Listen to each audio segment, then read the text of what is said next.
Genuinely didn't kind of put the two and two together, but it is literally just to be starting there now. Yeah, okay, and we're back. Sorry about that. Okay. Um, Yeah. yeah, no, it. I don't even. I just don't even like. Why I guess I wanted to kind of talk about it, and why I especially wanted to talk about it with a woman, is because I think like basically what I've just done in the sense of I've sat back and let you talk. I think that like in situations like this, that is exactly what every single man in Ireland and like not just here, but in every country needs to do. Because I was only talking with one of my friends about this earlier, a few days ago. Like I have never feared going for a walk late at night. Like I've left my house to go for a walk at like 10 o'clock at night. Right, and so like during like most of the year it's pitch black outside, right? You only have the lighting of like the street lights Yeah. or whatever. I've like as I'm walking I've encountered um either one guy or two guys, groups of guys. Never feared for my life. I've never feared that anything is going to happen. I've never excuse me, I've never had exactly what you were kind of talking about there. I've never had that notion of, oh well, I guess I better put my keys, you know, pointed upwards out through my fingers in case I need to punch somebody randomly. Like Yeah. I've never had that. Ever. Um I was 14 when someone told me that. I was 14. when someone told you what specifically now, sorry. To put your keys in between your knuckles, like in between your fingers. So if anyone comes up behind you, you can actually defend yourself. I was 14 when I first heard that. Well, I wanted to read out something because just before you get into that, because I think that's something that we do need to talk about, the fact that men haven't had this, but also the fact that now it's being tarred as any men and all men anywhere, anytime. But I just wanted to read out, Anya Kerr had an excellent article in the journal, and in which she says about hypervigilance. She says, in stepping out, I choose the routes with better lighting, the ones that avoid the quiet streets or cul-de-sacs, the ones that allow me to run close enough, but not too close to the houses with carefully positioned CCTV. I calculate the acceptable distance to the roadside where passing cars might have dash cams, but not too close that someone might easily stop and pull in to your orbit. You know, she talks about when she's running, or when she's out jogging or when she's out walking. The whole point of it is to try and get yourself out of your own brain, to just relax, to unwind. But you're hyper vigilant, so you're constantly aware of those around you. And this is what I was saying, when you're walking home at night or when you get off a bus or when you're walking down the street, you have your earphones on, but you don't have music playing because you need to hear what's going on around you. You can't actually relax. And that's how a lot of women are actually conditioned, socially conditioned very early on, because in a way we're told our safety is our own problem. We have to take the steps to keep ourselves safe. And in a way, it kind of feels like, or it's kind of insinuated in the old Ireland. I can't really speak for the new Ireland because we have been changing. Those attitudes have been changing. But in the old Ireland is, if you're attacked, if you get attacked as a woman at night, or walking on your own, then you haven't taken the steps to properly defend yourself or protect yourself. And therefore, the insinuation is that you deserve it. It's that age old accusation, you are asking for it. And so, like, I used to be a cross country runner. I gave that up. a long time. I gave one of the reasons I gave that up is because the there used to be a running track, a proper running track in my area, and that was closed. And I didn't feel safe running the streets, just jogging around the streets, because there would be gangs of people around, and they'd harass people. They'd follow you, and you just wouldn't feel safe. Whereas when you had the running track and you had the coaches, you knew you were safe. Yeah. Yeah, no, like it's just so like I don't know, man. It's sort of like trying to explain to somebody like a different way of breathing that they haven't thought of yet. Like I just have no fucking idea what this is like. I have I I just don't know. Like it doesn't fathom itself to me that I like it's somewhat normal to be thinking, okay, well, is this a better lit area? Is this a better populated area? Is this a better whatever? Like I've never had to think that. So Yeah. it's just so completely just alien to me. I like, and it's why it's exactly because it's so alien to me that I think that it is so fucking important for each and every male member of any society to sit down and to listen to the people acting. Um, you know, I'm not like I'm not. Well, I want to draw some parallels because it's interesting how the Irish media are spinning this and latching onto this, and understandably because the country is in shock. Again, to say a young woman was brutally strangled to death. She was beaten and strangled to death Yeah, in the middle of a usually crowded canal walkway. Um, at the start of her life. That's so difficult. I mean, you go back to 2016 because I was talking to a friend about this the other day, and I mean, one of the things that gets to me about this case is the fact is how often they're using her name. Ashling is on everybody's lips. The name Ashling is on everybody's lips. If you go back to 2016, I think it was with the house. And it was 2 weeks. This was a case where I just want to look at the difference between like a young woman at the start of her life and the classical housewife. This woman and her three children were brutally murdered by the father, by the husband, and for 2 weeks straight, the media never used her name. All they talked about was what an upstanding citizen the husband was and how sad it was that the children were murdered. They never mentioned her. They never pictured her. She was, except for social media started a hashtag, her name is Clodagh, most of the media would never have named her. yeah, And there was a break in the case there recently where when they were buried as a family, and and Clodagh's family fought for about 8.5 months to get the father out of that plot because they didn't want that woman and her children who had been brutally murdered by this man to be in the same plot as them. And it took nearly 2 years to actually get it done. And it's just interesting to see the dichotomy. Yes, it was that case was tragic, but not once did they use her name until people called them on it. Whereas with a young woman, start of her career, her name is on every page.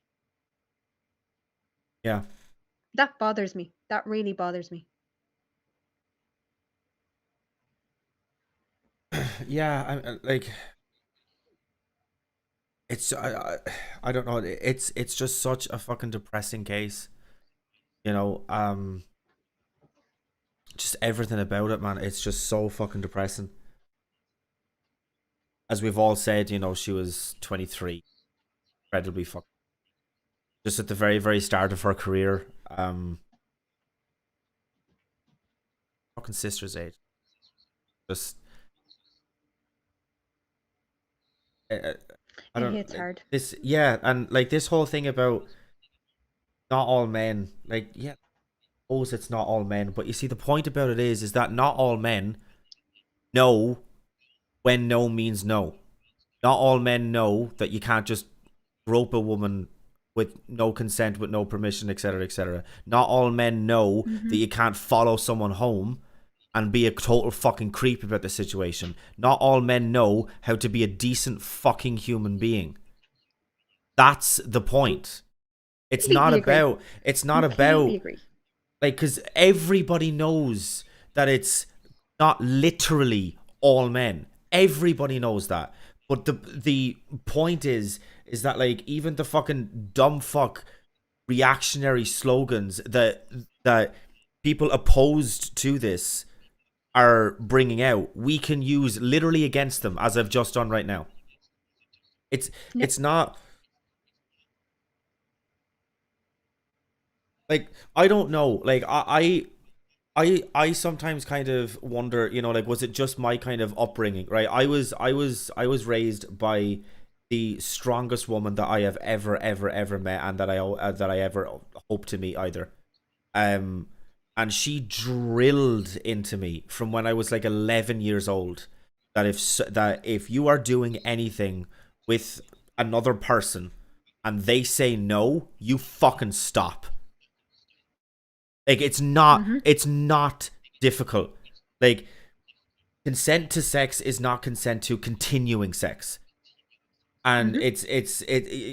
like, you can say no at any fucking point, and I'm sorry, but if you continue, you're the bad guy. It's not because, like, yeah, okay, like, so what? You have blue balls. Like, oh no, what's the alternative? You fucking rape someone and possibly like destroy their life? It's not even comparable, man. Like, it's just like, this is 100 fucking Well, percent a male issue. Like, like, well, I'm sorry. this is the thing that is so unnerving about Ashling's case, because she wasn't sexually attacked. We don't know why she was attacked, how she was attacked. Um, and that's where the boogeyman comes in. Because we don't know anything, the only thing we know is that this young woman has lost her life. We don't know who, we don't know why, we don't know how. We got an idea that strangulation was the cause of death, but at the same time we don't know the extent of the issues, because they can't release the extent of her injuries, because it's an ongoing investigation. At the same time, she fought back. We don't know if she knew the man or whether he was a complete stranger. We don't know if there was a bike involved, because they're also looking for a Yeah, green there's some kind of, I don't bicycle. know, limited edition bike or something. I had seen something. Yeah, so we don't know the connection there. So we don't know if someone actually stopped and pre-planned this for anyone that was walking by, or whether this was a targeted attack. And that's why it's so shocking. Whereas a lot of the time with these kinds of attacks, we know who was behind it. It was usually someone that the victim knew. Whereas this, it could be anyone for any reason. And that's what's so scary about it. And that's why a lot of people have latched onto it, because we just simply don't know a lot of those answers. And we don't even know where to begin. Yeah, yeah. Yeah, like is it kind of better to kind of not necessarily hope, but kind of, you know, want the situation to be kind of like something? No, I don't even know where I was going there. I was gonna Well, say, like, right. You see, is it better it, to have it like a random attack than a targeted one? But that's not the point. It's just if we point. Sorry. understand why it happened, then we can come to terms with why it happened. True. I'll give you an example. On pretty much on the same day, or a day or two in between this happening, in Ballyfermot in Dublin, there was a young girl, 17 years old, attacked in Ballyfermot after getting off a bus. Now, we know that the person that she was arguing with someone on the bus. We know he got off the bus and he met up with people with hurling sticks and everything else and attacked her and her friend. So we understand why that happened. They had an argument, and whatever happened, it escalated. That they just couldn't just walk away and leave it at words. It had to escalate into violence. And that woman, that young girl, that 17-year-old, is at risk of losing her eye. She has multiple fractures to her jaw and eye socket because of that attack. But we hear nothing about it on mainstream media because we know what happened, how it came to be. We know who did it. And so it doesn't seem as scary once we can piece together and we can get some semblance of justice. With this, we know nothing. So there is no justice. There's no justice anyway, but we don't know who it was. We just know there was a male figure seen running away from the scene. We don't know why it happened or how it happened. Did they get into an argument? How long it went on for? We know none of these things. So it's so hard to process because we don't have those answers. Do you know what I mean? Yeah, yeah, no, I do totally. I know exactly what you mean. Yeah, I don't know, but this just this whole kind of discussion, it just it annoys and it infuriates me, and like it otherwise irritates me, and that's me. That's like a guy who statistically this issue is not targeting. So like I literally can't even imagine what women must be thinking or what must be going through their heads when they're looking at this issue and when they're trying to deal with it. Like it's just, you know, but I mean again it's a reference something that you had said earlier. Like it's a terrible argument when it comes to sexual assault, but for some reason, and if you can fucking help me out here, it will be the first kind of rationale that I've gotten on this. Um, People are still bringing up, oh yeah, well look at what she was wearing. It's like, dude, she was out Yeah. for a fucking jog. My dude, like, you know what I mean? Jesus, okay. So she wasn't wearing a winter's coat. She wasn't doing the activity that required a winter's coat. It's like what fucking difference does it make if she was like Because people want to blame someone. And because they don't know who, why, how, all of those questions, the only other person in the scenario that we know was involved was Ashling. And so there's always going to be that little branch of incels that are going to say, but it's definitely her fault. Until we know more, we have to ask those questions. Asking those questions is just misogyny, and victim blaming. But there is always going to be that branch that, and the other thing as well is the fact that so many centers of violence against women are coming out with statistics of how much violence is actually being enacted on women. So it's a way of silencing them. It's nothing to do with the Ashling Murphy case. It's to silence the groups that are coming out and saying this is not an isolated incident. This is an ongoing thing. Half the time we don't even hear about it. Half the time we don't want to hear it. But we're dealing with this every single day. If you look at Women's Aid, they are dealing with 8 to 10 new cases every single day in Ireland. This is nothing new. The only difference is for those women, first of all, they got help. And second of all, usually the people who are abusing them are known to them. Again, the fact that we don't know who was involved, we don't know why, we don't know how, there are going to be those groups that say, well, what was she wearing? Was that a factor? Because it's Ireland. Sadly, it's Ireland. It's that it's that dying breed of old school Ireland, the conservatives, the ultra conservatives. That there has to have been a reason why this young woman was targeted, other than a senseless aggression attack. Sadly, that's the excuse for it. yeah, Yeah, like it's just okay. So ever since this kind of happened, right? I've been talking to a lot of my female friends, right? Just because, like, again, because it kind of hit a little bit hard, and just because it kind of felt like an opportunity for me to kind of have like a learning experience because yeah, you'd have kind of like heard, or that like some women like do kind of like fear walking home alone or like anything else like that, but like, and I had just kind of taken that as like obviously something that shouldn't have to happen, but that does, and that Hmm. there's something needs to be kind of done about it. But I'd never actually kind of sat down and kind of said to them, like, what is this actually like?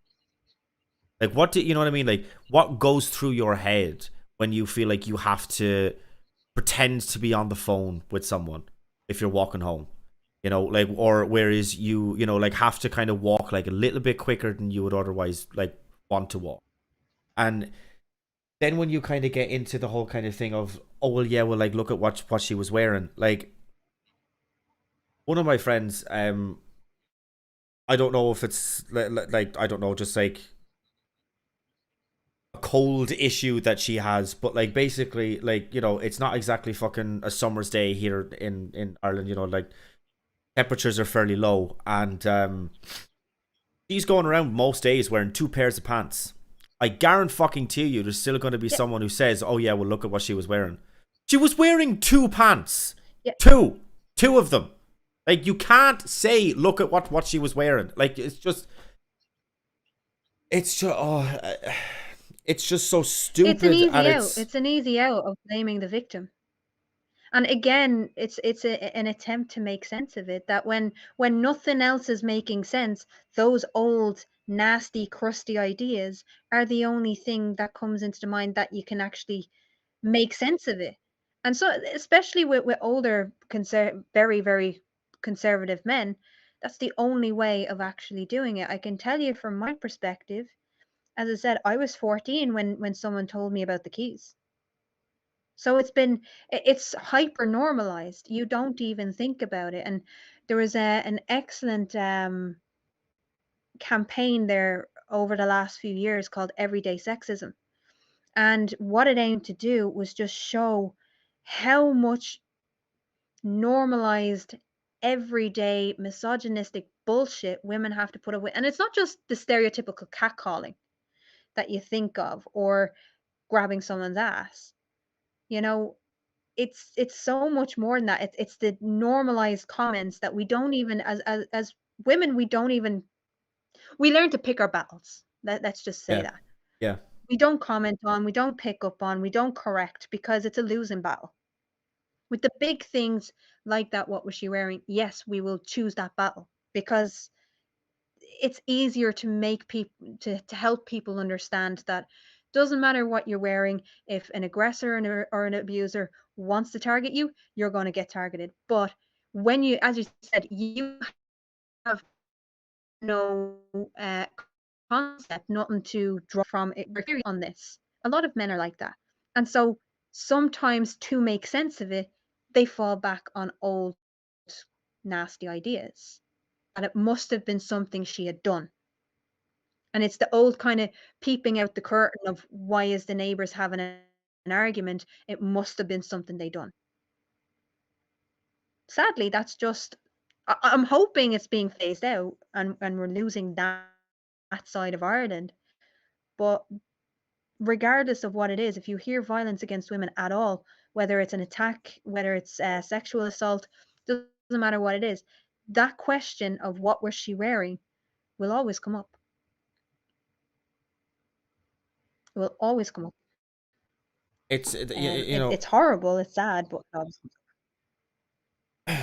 I I kind of I'd say that yes, it's like an unfortunate kind of fact about reality for right now, that it is unfortunate that that's kind of going to come up, but I genuinely think that like just proper and I'm like excruciating like education on this issue, it like will kind of at least start to kind of fade it out and to eventually kind of get rid of saying, oh well, yeah, well, like what was she wearing? Like, I think that there's probably going to be like a couple of the outliers, right, who are always going to kind of say, um,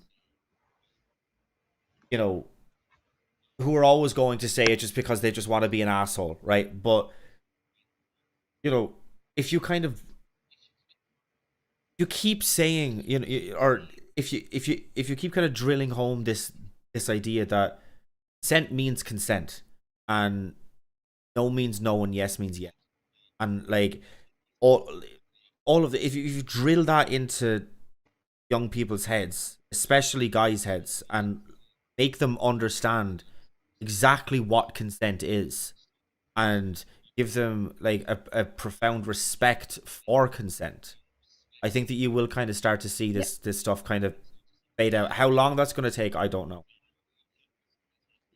Well, there is a deeper issue as well. It's not just about consent.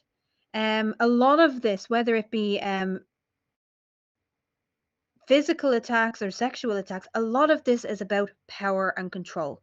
Let's make that very, very clear.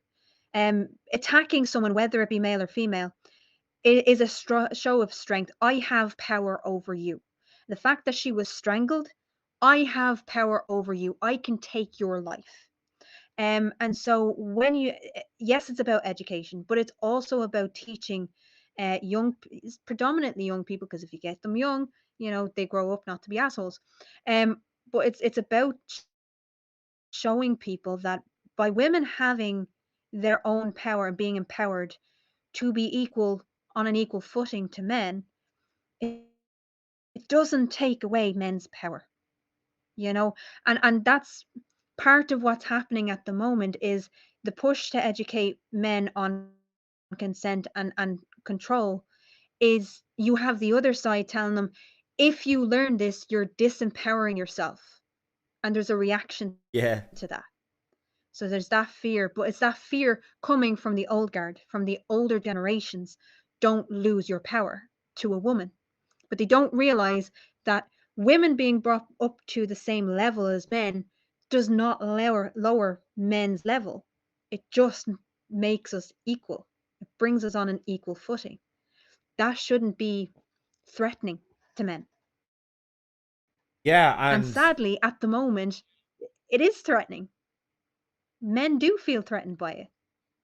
well, the men who are going to be like potentially guilty of X, Y, or Z are going to be fearful of it. I am absolutely not fearful of it. And like I am encouraging it, Yeah. and I am going to celebrate it the more that it happens, because it is just objectively a step in the right direction. Um, it's only when like Well, right. Most recently, like I've called myself a feminist. I would be, if I was to pick if a phase of feminism, probably second wave, but I would self-identify as a feminist. Most of my male friends identify as feminists, and most recently I got into an argument with someone who absolutely hates feminists, and it's this concept that you hate men. Don't hate men. I love yeah, men. My partner is a man. You know, it's the idea that you hate men if you value your own equality. Um, and again, it's a misunderstanding of terms, because by me being brought up to the same level as you does not lower your level. It's going to be okay, And it's trying to explain to these people that if you do criticize them, it's not because I'm a feminist or it's not because I hate men. It's because you done fucked up. It's because you've done something that I disagree with, and I'm strong enough to tell you as a friend that's not on, or that's not okay. You know what I mean? yeah, But I still have those arguments with people, like the old feminist argument. You hate men. No, I don't. yeah. It's a really kind of tired old kind of you know trope. Is that even the right word? Yeah. Um, yeah, that like feminists just hate men and want to kind of you know Stomp them out. become a yeah, it's kind of become a thing now where like people will say like, oh, they want to feminize men because they want to kind of take this aspect of um strength power and control and dominance away. It's like, no, it's like those kind of things can stay. Those kind of things can stay as long as both people who are in the relationship are consenting to that happening. That's it. That's all we're Yeah. asking for. Like, you know what I mean? Like a lot of women like to be dominated. A lot of men like to be dominated. As long as it's happening between two consenting Mm-hmm. adults, got no fucking problem. The moment that it starts that consent leaves the equation, that's where the problems start. And that's where we're having issues. Um Yeah. and it's in all of these sorts of ways and in these avenues and stuff like that. And I mean like just kind of but like there's just so many people who are against women just having like the same kind of, just I don't know, just like basic stuff as what men do. I mean, like, look at I'm kind of going back like a little bit now, but like just look at how badly even something like Captain Marvel was taken, right? It was starring Brie Larson, and simply because people didn't like a strong empowered female character, they review Yep. bombed the movie and said it was a terrible movie. It wasn't a great movie. It was only okay, but that's not because like, ooh, Brie Larson bad woman. Like, it's not. It wasn't that. It was just an okay movie. But like the it just infects everything, and it goes into so many different areas. It's Well, like, okay. I'm a huge taking that example. I'm a huge fan of Doctor Who. And yeah, when Jodie Whittaker took over the role, now Chris Chibnall is not the best writer in the world. I'm going to put that out there. Very, very questionable shit. But the second it was announced, that the Doctor would be a woman, the absolute outrage, especially from the older conservative people who liked to use the Doctor as or Doctor Who as a conservative establishment. Um, it was incredible. The backlash against it was incredible. Did the ratings fall? Little bit, but that's because of the writing, not because of Jodie Whittaker. But how many did they gain? How many women felt empowered? How many, like my niece watches Doctor Who now because she can at last see herself in that kind of a hero.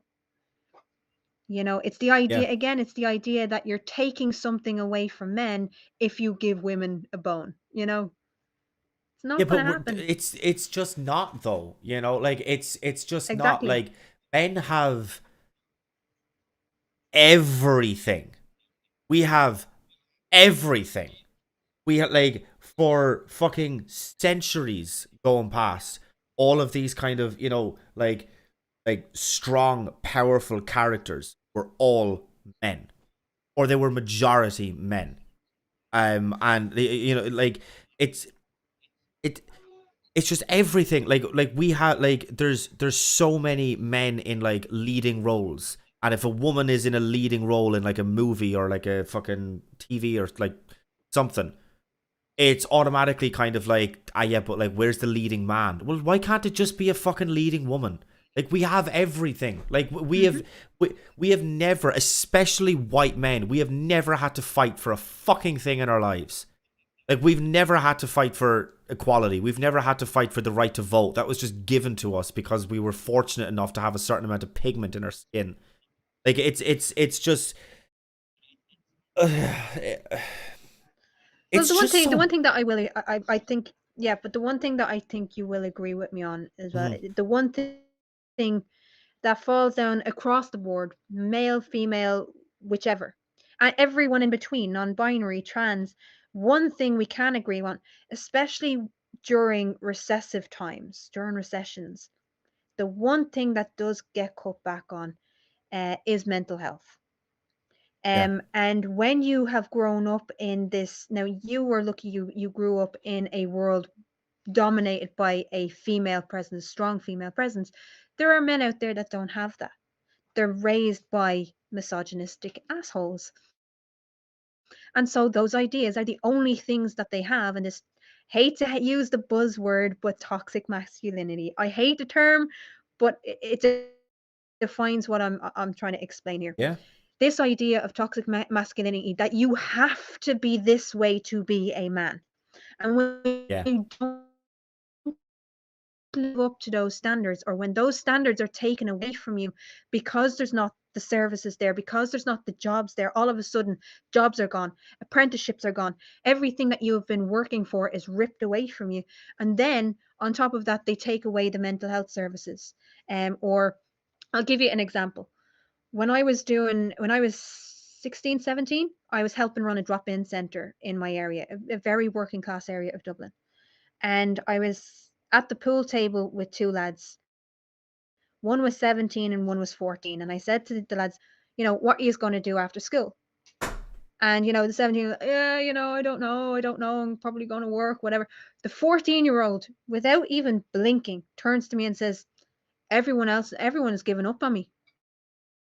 What the fuck is the point? When you have a 14-year-old who thinks the world has already given up on him, then what hope have they got for the future? And it's programs like that that give them a future. When you rip them away, this kind of thing is going to happen. The aggression comes out, the anger at the world comes out in negative ways, and sometimes it's aimed at young women. Sometimes it's aimed at children. Sometimes it's aimed at elderly people going for a pension, which has also happened in Dublin recently, where a pensioner was nearly beaten to death for going in to get the pension. Yeah, yeah. That aggression is going to come out. And when people aren't actually taught how to handle emotions or how to deal with their feelings or process what they're going through, then unfortunately, anger and fear is something that takes control. Now, that's not to forgive or excuse anything that's happened, particularly with the Ashling Murphy case. But again, it's a way of understanding how these instances and these pockets emerge so that we can actually start dealing with the root cause instead of just saying this is a tragedy. Okay, yeah, this is a tragedy, but how are we going to stop the next tragedy from happening? The only way we're going to stop the next tragedy from happening is understanding what caused this person to act out like this and to stomp it out as early as we possibly can. Rant over. Yeah, no, it was was It's was a something that good rant. frustrates me.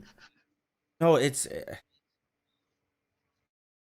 you know, it's something else as well that like a lot of kind of guys that I know have kind of said, and I have had so many arguments. This is kind of going years back. Like this is not just about like this case. But they will kind of say, "Oh well, yeah, well, I'm not part of the problem.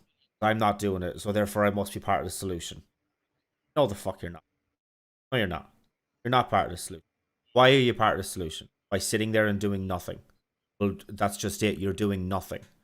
Like um, and I like know that Keely, even though like I can't see her and you can't see her, I know she's going to be rolling her eyes as soon as I mention TikTok. But I made a TikTok video a couple of days, like basically on the day that this kind of news broke, and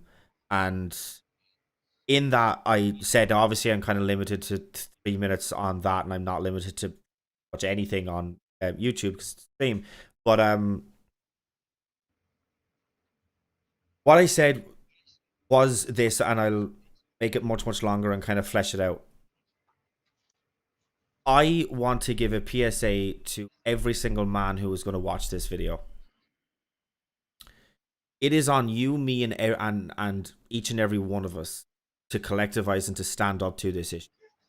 It is up to you to sit down with your boys, look them dead in the eye, and say, if I even think that you are guilty of anything like such as sexual harassment, sexual assault, touching someone with no consent, groping someone, any of these sorts of things, I'm going to drop you like the sack of shit that you are. And it is like, call out your boys. If you see them doing anything, call it out immediately. Don't fucking hesitate and think about it and kind of say it to them quietly afterwards. Hey, look, man, I don't really think you should have said that. As soon as they do it, call them out, being like, man, that's not okay. That's not okay. Because you know what? Even if it does lose your friends, what the fuck kind of friends were they? Who are you? You know what I mean? Who are you associating with that you are worried about losing friends who would even consider doing something like cut them out of your lives. They are a venom, they are a poison. They are going to ruin everything good about your life, and you will be so much of a better person if you cut them out. And it's not even just that. If any of your friends that you have recognized problematic behavior with are ever called up on even suspicion of this, fucking call them out. Make a statement about them.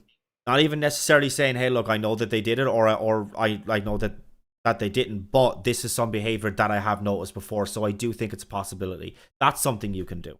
We need to be proactive. We need to stand together with women and say that this shit is fucking ridiculous. Women cannot walk home at night and not like potentially fear for their lives because something might happen. They might get beaten up, they might get raped, they might get mugged, like any of this. I have never had to worry about it, and I know that there is so many men out there who have never had to worry about this either. And I guarantee you, if we did, this issue would have been sorted a long ass fucking time ago. And it is specifically Mhm. because it is not. Because we do live in a patriarchal society that it is about, okay, is this affecting men? No, it's not affecting men. All right, okay, then we'll kind of, leave it until tomorrow, and then tomorrow never comes. It is on how many more cases just like this do we have to sit through, watch, live, and work through before we finally say enough is fucking enough and something has to be done. She was a 23-year-old woman. Her life barely started, fresh out of college. Again, this was this could have been my sister. It could have been anyone's sister. It could have been your sister. It could have been your friend, your cousin. What if this had happened to your mom when they were your age? Okay, yes, maybe not the exactly Ashling Murphy case, but something like sexual harassment, sexual assault. What if that had happened to them? This bullshit just needs to fucking stop. Like the idea that giving more power, more freedom, more equality to women is somehow taking that away from men. You are a bitch. You are just beta male doesn't even fucking cover it. You are so fucking weak. So weak and so small that if you think that giving power to women belittles you, you don't deserve to call yourself a man if that's how you actually feel about this issue. There's my rant over. Well, it just it brought me into mind of 2019 and the Gillette ad. If you remember the Gillette ad, Hmm? um, and like part of it was all about bullying. It was saying that men should hold each other to account, and they actually replaced the best a man can get to the best men can be. Yeah, And again, it's like that. It's the idea that we all have a part to play in pulling each other up on our bullshit behavior, and we're all guilty of it. Sure, I've had women say to me those kinds of things of, "Well, what did you do to deserve it, to warrant it? yeah, If something had happened to me, I've spoken openly on my channel about my own, um, my own history of being raped and having an abortion and all of that. I have still had people come to me and suggest that it was my fault. It happens. It happens, and we're all guilty of it. It's not just men. Women sometimes are the most vitriolic because again, it's this idea that if you're seen as I don't even want to say feminist, but if you seem to be pro women's movement at all, then there if as a conservative woman, you have to go against that and you have to fight against it and pretend and act more manly and more toxic than some of the most toxic men. And until that kind of attitude changes, and it is a lot of the times in the conservative camp, until those kind of conservative ideas end, and that they can see that by leaving behind those conservative ideas, they're not losing anything. And that's the big people actually believe they're losing something if they leave behind those ideas. You're not Yeah, losing anything. Actually, you're set to gain a lot more. yeah. I mean, I don't really know kind of like what else to say other than just be with you. Like I don't. I had said at the start of this video that this whole kind of thing like seems like just like very very alien to me, and I am aware that it was kind of like how I was brought up and how I was raised, but just the idea that this would kind of cross anyone's minds to kind of do that in and of itself is very alien. Like I just don't understand it. Like like just how it would kind of cross into someone's mind. Like, oh yeah, just because you did a little bit of flirting and it wasn't reciprocated, that you like then feel as if you can like take someone's power and control away from their lives for not just the Forever. couple of minutes that it takes, but forever. Because like this shit doesn't just fucking go away, man. Like you are literally like you're ruining someone's life, man.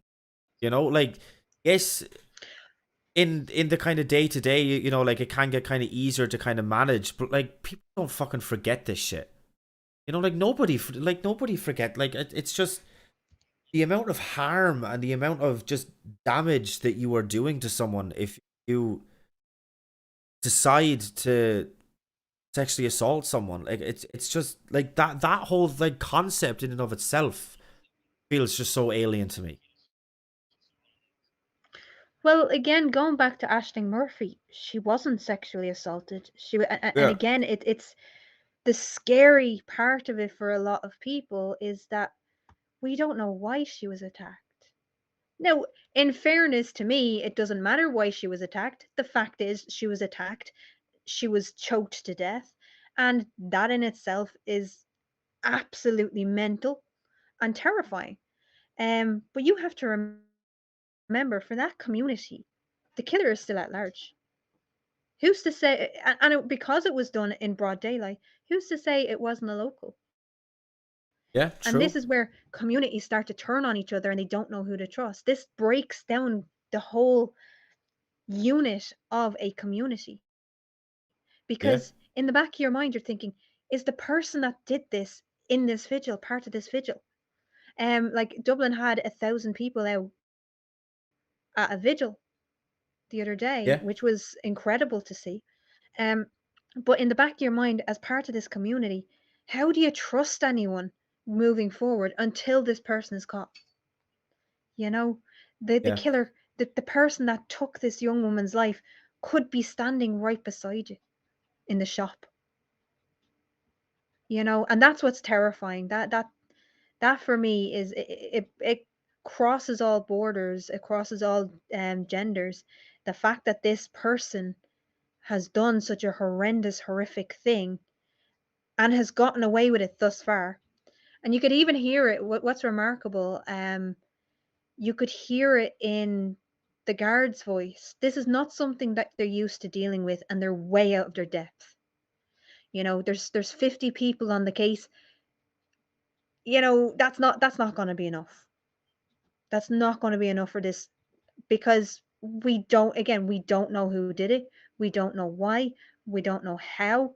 There's so many unanswered questions that 50 Tullamore Garda who have no history of investigating murders are just not going to be up to scratch for this, I don't think.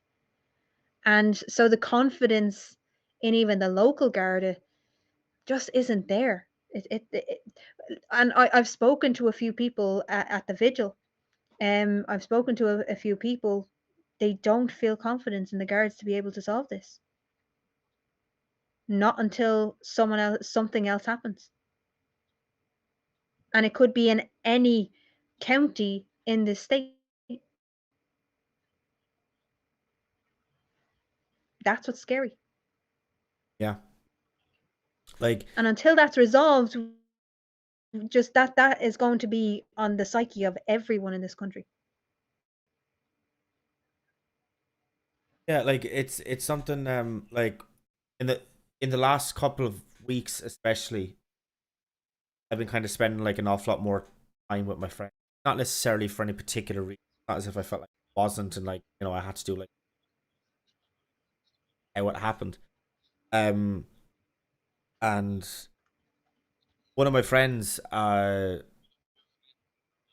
probably should have said this at the start, by the way. Like anytime that I'm kind of like saying for the sake of this video and for this content, when I'm saying one of my friends, it's a female friend, right? Just so we're all kind of anyway. Mm. Um, one of my friends, like was there and whatever, and asked me to, or yeah, asked me to walk her home, and of course I've no fucking problem doing it.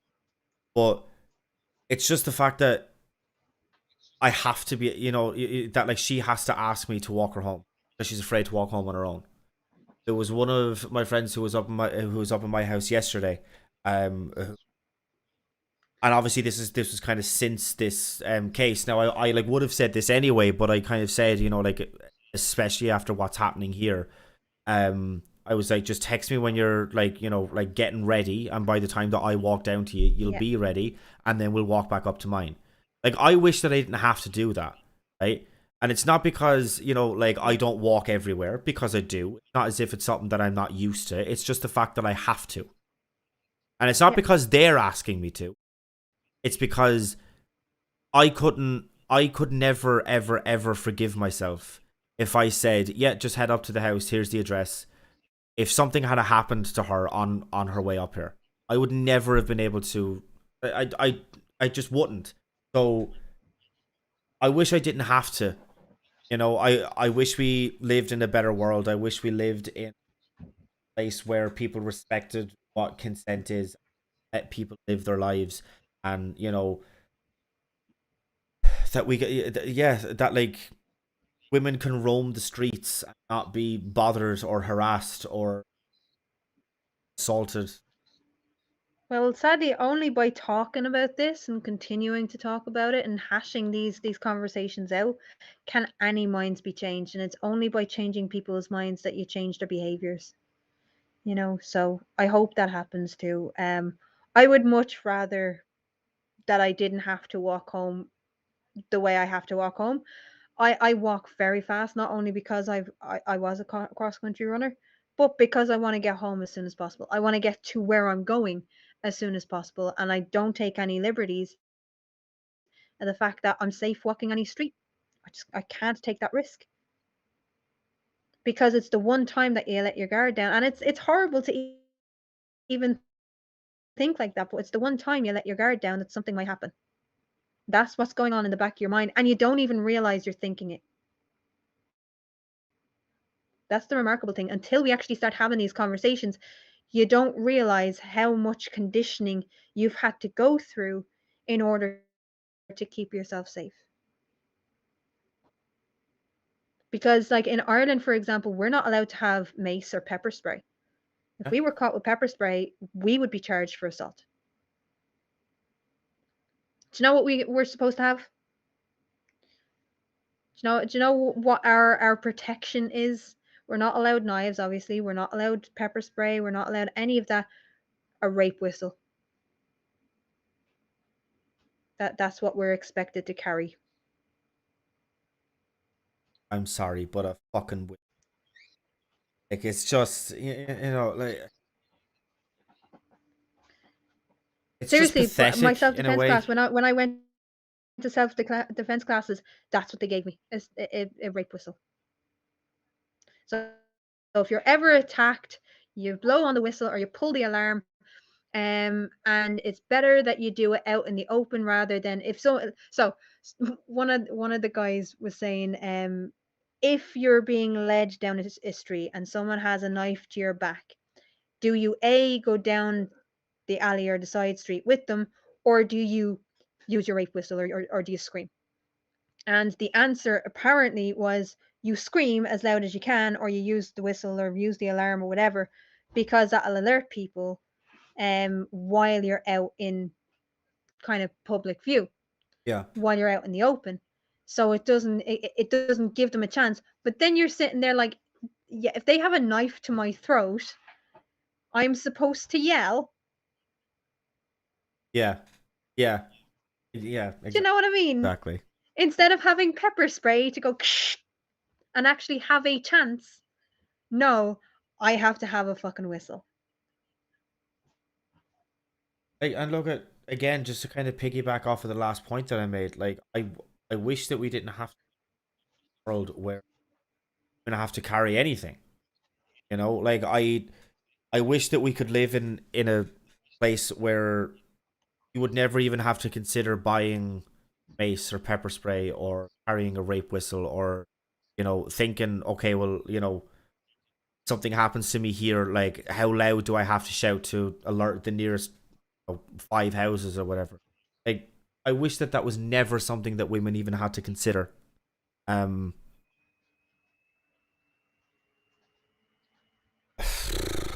Yeah, but it's just the the world that we live in right now. Ireland is like I mean, it's just pathetic, the fact that, like, you are only allowed to carry a rape whistle and that you have no real means of self-defense. Like, it just doesn't make any sense at all. Just really, really, really doesn't. um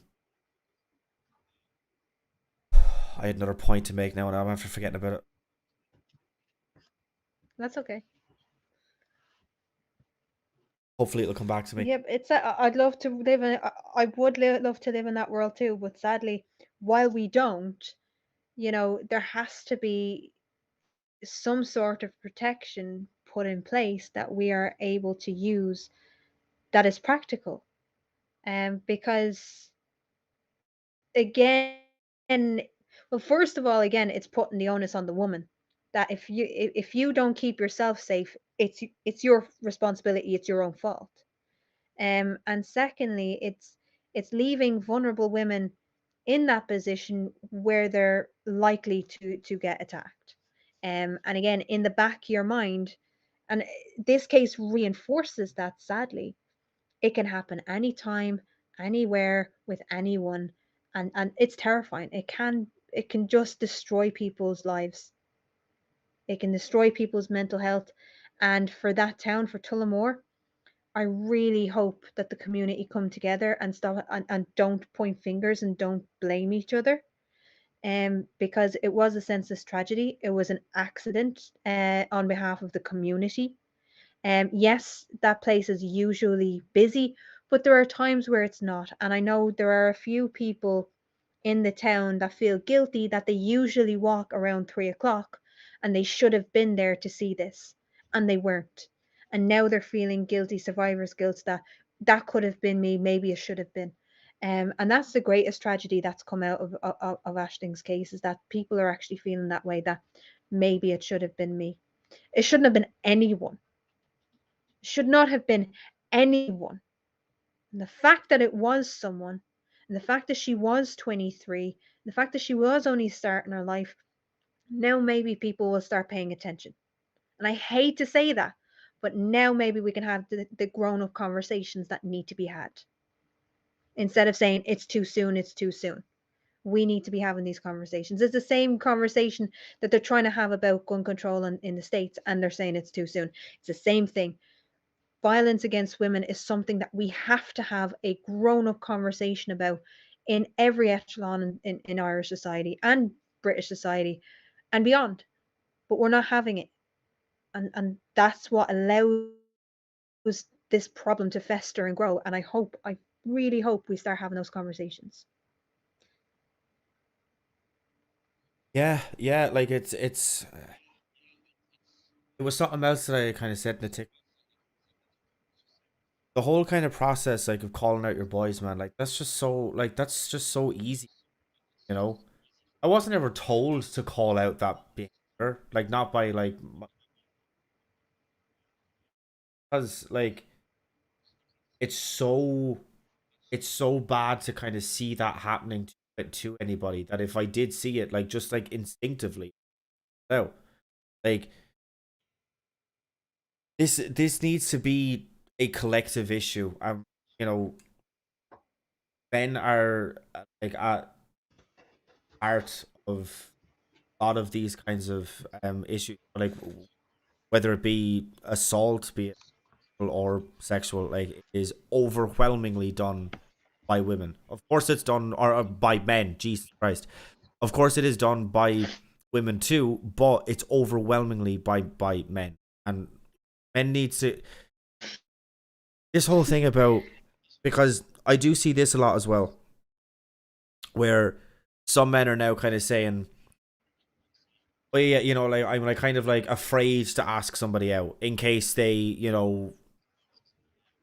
freak out, and or like if like something kind of happens and they get the wrong impression, or my intentions don't come across like as clear as I'd want them to, and so it's just going to be a big fucking fuck up, and they just don't do anything, right? And so they'll just like stay single for now, right? If men collectivized, and if Yeah, men stood up, and if men called out other men on this issue, you wouldn't have that worry, you wouldn't have that fear anymore, because the reason for why women have the fear is gone, or is down to such a small extent, if not gone completely, that what the fuck do they have to worry about? So it is on us to stand shoulder to shoulder with every single woman in our lives and say, this is ridiculous, it has gone on for way too long, something needs to be done about this, and it needs to be done quickly. And that's, like that's just that, like like it really is as kind of simple as that. I know that like the entire process is not going to be simple, and that's not going to be, but like getting the foundations right, that's what they are, and that's super easy. hmm, It's not difficult to recognize um inequality, and to recognize the fact that so many of a particular group are being victimized, and are becoming victims at the hands of men, to stand up to that and say, this is not right and we need to put a stop to it. That's not difficult. agreed. It makes you What more was of a that? man, in my opinion, if you are able to stand up and say, this is, this is wrong, this can't continue. That makes you more of a man, in my estimation. And I'm not prepared to kind of, I am not going to speak for everybody. Keela can either back me up or totally just but I think in the eyes of a lot of women, it is going to make you come across as more of a man if you are willing to stand up for them and for their protection and for their safety, than anybody who wouldn't. Yeah. It's just something that I've just come across there, like in the last minute or two. Um, Apparently there is going to be a demonstration, um, in Cork, uh, of the anti-vaxxers, the COVID conspiracy nuts, and they are refusing because it clashes. There was a vigil already organized for Ashling, uh, and they are refusing to change the time. They've after setting it for the same time. Um, yeah. So that's shit. Yeah. Yeah. So I don't know that it's just the anti-vaxxers are going to be marching through Cork City and are refusing to give way for a vigil, um, to mark the memory of Ashling. That just happened. I mean, That was just announced. it's just like I don't I just don't even know about this sort of stuff. Like, oh, Yeah, just like just it what do just you? adds insult to injury. Yeah, exactly, exactly. It's just like, what the fuck do you say when you hear? Like, look, as much as I disagree, and as much as I think that you are a brain dead idiot think that COVID is not real. Like, just for fuck's sake, like, like, it's not even make an exception. It's just kind of just recognize that this has happened and it has sent shockwaves through Ireland about how this happened in the first place, and it has sparked so many conversations. Just don't let this moment and this possible start to a wave of change be disrupted by you because you're too like much of like a weak-minded person to take the Fauci ouchie. Just Well, yeah, it's not even that. It's not even that. It's the fact that they are not only refusing to change the time or the day, but the route too. So they're going to clash and actually meet up with the vigil, screaming and shouting about how COVID is fake. Which is the ultimate disrespect to this young woman who's lost her life. yeah, And it's so uncalled for, and it's so selfish, and it just it's upsetting. It's upsetting. There's no reason for it. yeah. There's just no reason why like this has to happen. There's no reason why like it has to. Yeah, I mean, like Jesus Christ, just change your fucking route even just a little bit. Like it's not even about having like a sense of decency or about kind of like recognizing that this is a tragedy or anything else, man. It's just like allow people to kind of leave, have a fucking sense of decorum. Like, you know what I mean? Like, it's just like it's shit's just basic. I don't know. Well, I mean, the reason, and just I know nobody is saying it, but before anyone else says why don't doesn't the vigil change its time, this is part of a national day of action. So there is going to be in pretty much every county around the country, there are going to be vigils at 2 p.m. In the main squares of the large cities. Like, so, telling Cork, which is the biggest county and the second city, that they have to change their time for a bunch of COVIDiots. It just, Yeah, yeah, it doesn't bear thinking about, you know. yeah. Look at like this. This is like such like it's a massive, massive issue. But I just think that the kind of steps to getting this to a place where you are just so kind of easy and straightforward. Um, and just the fact that it just hasn't happened yet is just really it's just terrible. The fact that we're still talking about in 2022 something that should have been solved more than 2 decades ago. Yeah, It's just saddening, saddening. I don't know specifically what Keela you have put in the side chat. I can only see half of it. Um, but if it's anything along the lines of that you kind of have to go now or something or soon or whatever.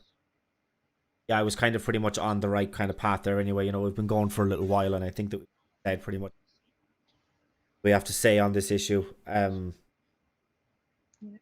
It just well, like I shit needs to change, appreciate. basically.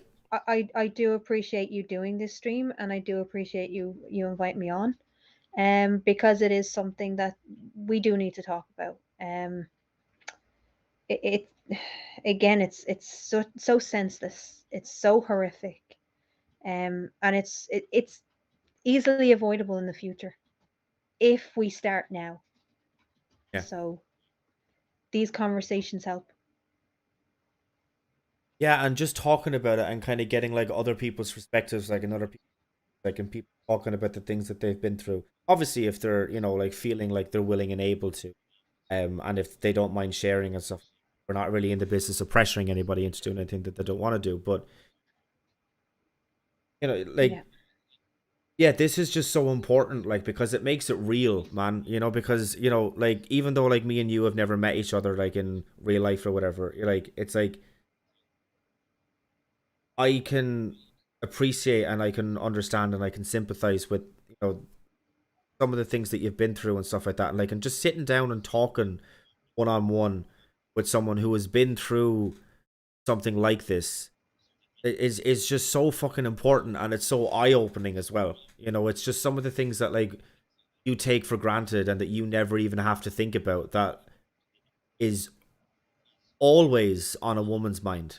And it just never even crosses mine. Like that's for me been the most eye opening thing about talking about this issue. Like obviously in kind of, you know, times past, like, but especially in the last couple of days.